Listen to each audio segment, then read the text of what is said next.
Have you ever wondered what it would be like to be a fish? Or how about a bird, flying high above the earth, looking down on everything? Or maybe a cheetah, who can run faster than any other animal. The animals can do some amazing things. Have you ever wondered why God made you a boy or a girl instead of an animal? Well, He had a plan for you. You are a human being, a very special kind of creature. God made you the kind of creature that can do things that no other kind of animal will ever be able to do.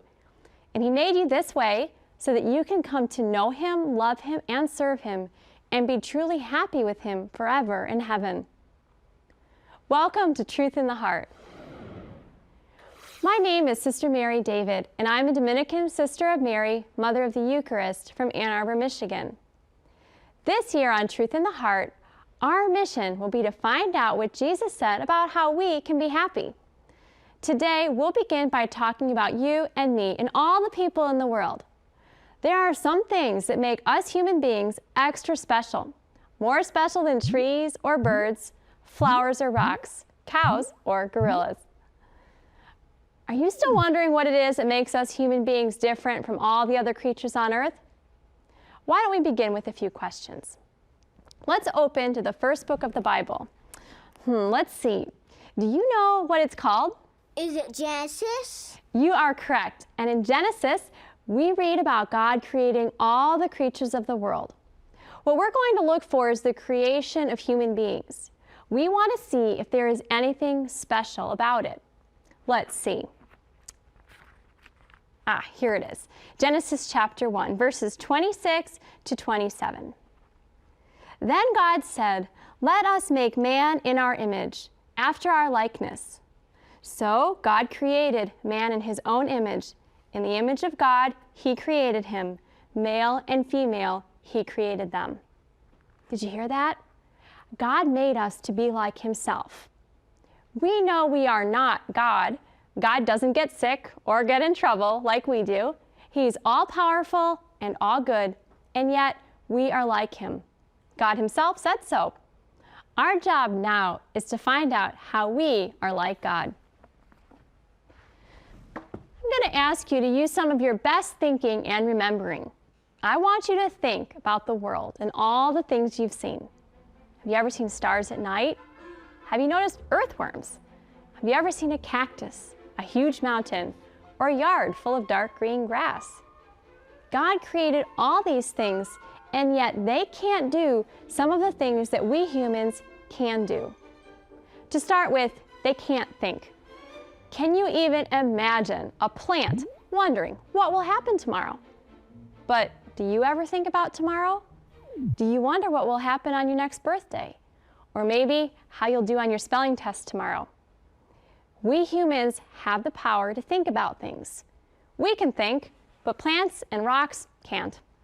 And neither can dogs or cats, cows or giraffes, snakes or spiders or any other animal.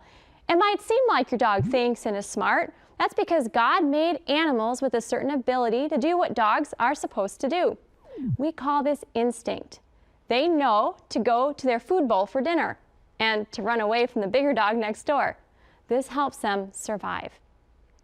But have you ever heard of a dog who invented things? Have you ever seen a dog coloring a picture or driving a car? Of course not. A dog doesn't have the kind of mind to think of such things, to figure things out, to invent things. They can learn to do tricks, to respond to things around them, to follow orders from their master, and to catch frisbees, but this is a much lower level of brain work than what you and I can do. You and I can color. We can even figure out how to mix two colors and make a third color. We can write our names. People have figured out how to build houses, generate electricity, make yummy dinners. No dog or monkey, bird or hippopotamus could ever think like we think. This reminds me of something else I need to tell you. Because we human beings can think, we can also choose.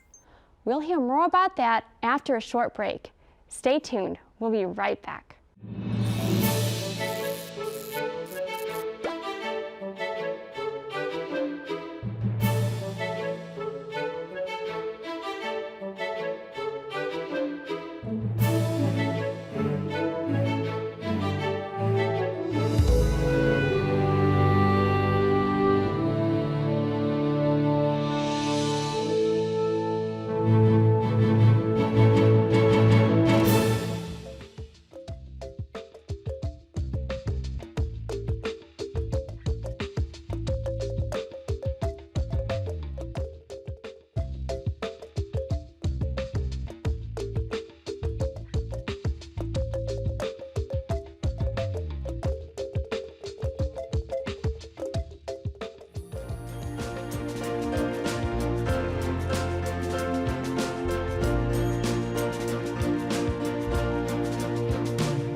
we've heard a lot about how we humans have a special ability to think. Sometimes it's good to remember that many of the saints were very smart. Often the greatest thinkers and writers in the church are called doctors of the church. One such person was St. John Chrysostom.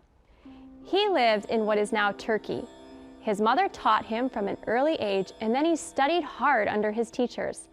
He used his great mind and his beautiful way of explaining things to help draw other people to God. His name, Chrysostom, means golden-mouthed because the things he said were as beautiful as gold. His talking got him into trouble, though.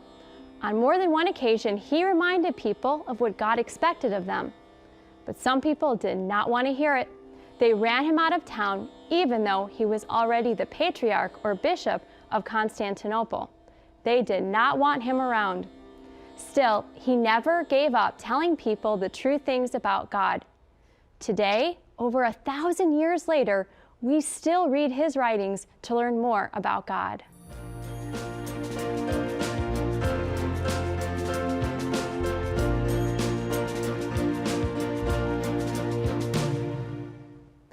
Before our break, we learned that human beings have a special power of thinking and a special power of choosing that is unlike any powers that the animals have. God gave us our power to choose so that we can choose to love Him, so that we can choose to be happy. Rocks and plants can't be happy. Dogs and camels can't be happy in the same way we can either. Only human beings can love. Only we can be truly happy. True happiness comes when we live with God, and we will be fully happy only in heaven when we will be with God forever. But being with God in heaven isn't automatic. As we grow up, we grow in our ability to make choices, and if we want to be with God forever, we have to choose to be. Having the powers to think and to choose are some of the ways in which we are like God. Our free will is another way we're like God. God is free, and He made us free also. No one forced God to create the world. God did not have to create you or me. And no one forced Jesus to come to earth to die for us. In all of these cases, God freely chose to pour out His love on us. And no one can force us to love either. God made us free so that we could choose to love Him and other people. And when we choose to do good or to avoid evil, we are choosing to love Him. But God never forces us to choose the right thing. We are truly free. And many times each day we are given a choice between what is good and what is bad. Let's hear a little story about how some of the early Christians used their free will to choose to love God.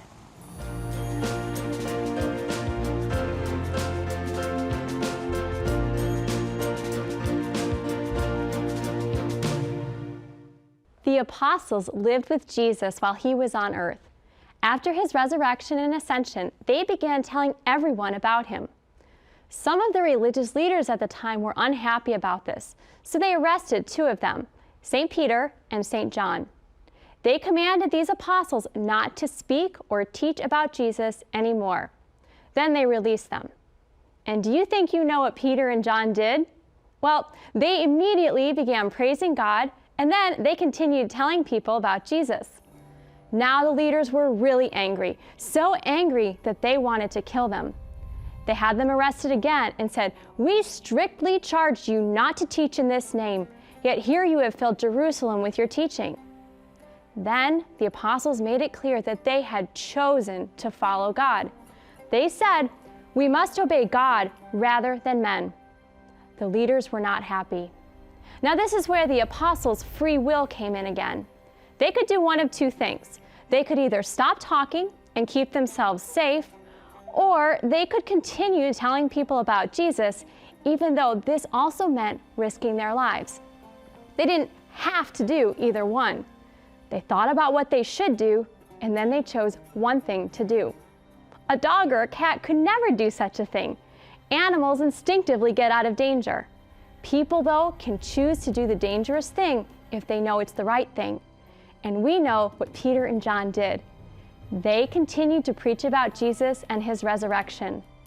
Years later, Peter would pay for it with his life, and John too would suffer greatly, all for Jesus.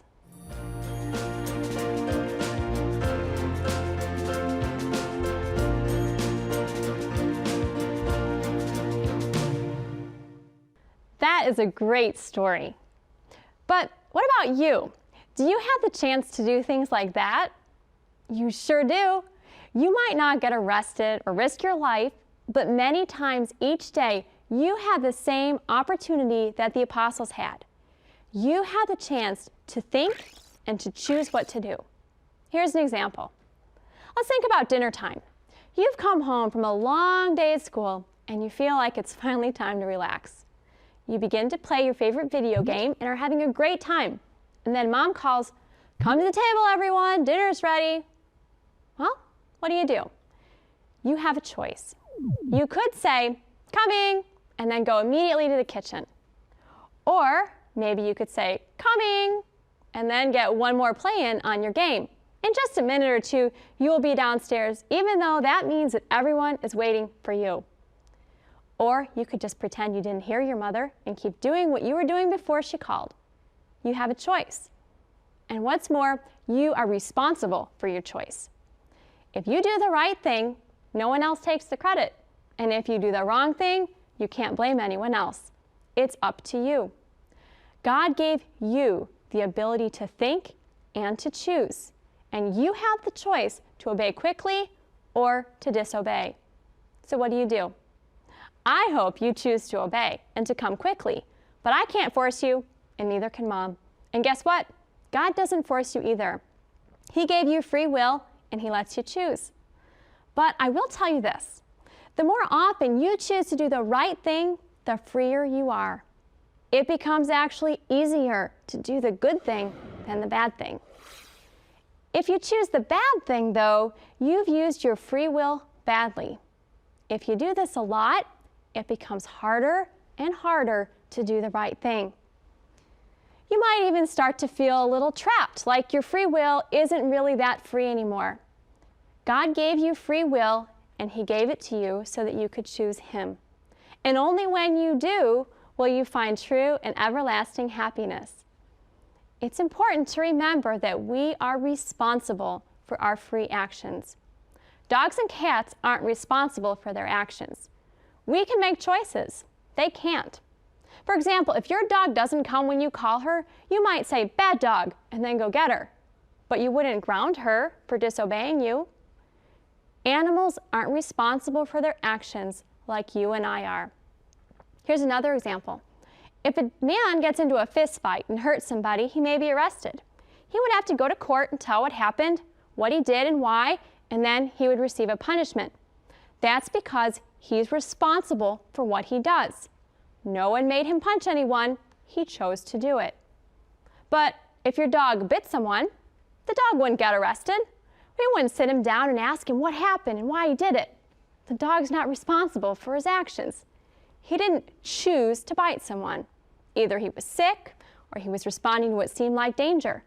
He was just protecting himself. He just did it. He doesn't even know that we would say it's bad to bite someone. He wouldn't get in trouble the same way we do when we do something wrong. Now you might be thinking, it'd be better to be a dog, then you'd never get in trouble. But there's more to it. There are lots of things you can do because you can think and choose. Things that a dog could never do. You can read, color, and invent. You can write stories and help take care of your little sister. And the most important thing that you can do is to choose to love God. Animals can't do this. They cannot love God with their mind and heart. And if they were taken to heaven, they wouldn't know that God was there or what was going on anyway. The only creature on earth that can love God is a human being. And that means that only we humans can be truly happy. In our next episodes, we will find out more about being happy with God. But before we end today, I want to tell you about one more thing that helps us to think and to choose the good. It is called grace. Do you remember your baptism? Probably not. Most likely you were a baby. And even though you may not have known what was happening at the moment, it was the most important day of your life. When you were baptized, God came to live in you. And do you know what we call this life of God in our souls? Is it grace? Yes, grace is God's life in us. And when God comes to live in us, we are raised up to be a new kind of creature. Now, we are not only the children of our parents. When we were baptized, we also became someone else's children. Do you know whose child you became when you were baptized? Children of God. That's right. And as His children, He lives in us and works in us in a very real way. God made us the kind of creature that is able to think and to choose, and He gave us freedom to love Him. But God doesn't expect us to do this all by ourselves. Instead, He comes so very close to us that He lives in us, and He moves us to do all the good that we do. He always loves us, and by His grace, He makes us able to choose to love Him more and more. Here's an example. You may have noticed that it is often hard to do what is good. If you're about to get in trouble, sometimes it seems easier to lie than to tell the truth. But God's grace is working in you, and it strengthens you and moves you to choose to tell the truth. God doesn't force you to tell the truth, but He gives you all that you need so that you can choose to do what is right. Now it's time for our Saint Scramble. See if you can answer the question about the saint before you see the picture. First, do you remember the saint whose name means golden-mouthed because when he spoke of God, it seemed that his words were as beautiful as gold? Some people didn't like what he had to say and chased him out of town. His name is hard to say. St. John Chrysostom. That's right, it's St. John Chrysostom. Here's the next one. Which two apostles were arrested for speaking about Jesus? They told the people who arrested them, "We must obey God rather than men." St. Peter and St. John. That's correct. Peter and St. John and all the holy apostles courageously told many, many people about Jesus. Thanks to them, we know about Jesus today. Whew, we talked about some very important things today. We learned about the special powers that we humans have. Do you remember what they are? We can think and we can choose. And who is living in us to help us choose the good? God is. His life in us is called grace. God made you and me this way so that we will be able to freely choose to love Him. And when we do this, we will find true happiness. Our next episode is all about happiness. Tune in next time to hear about what will make you truly happy.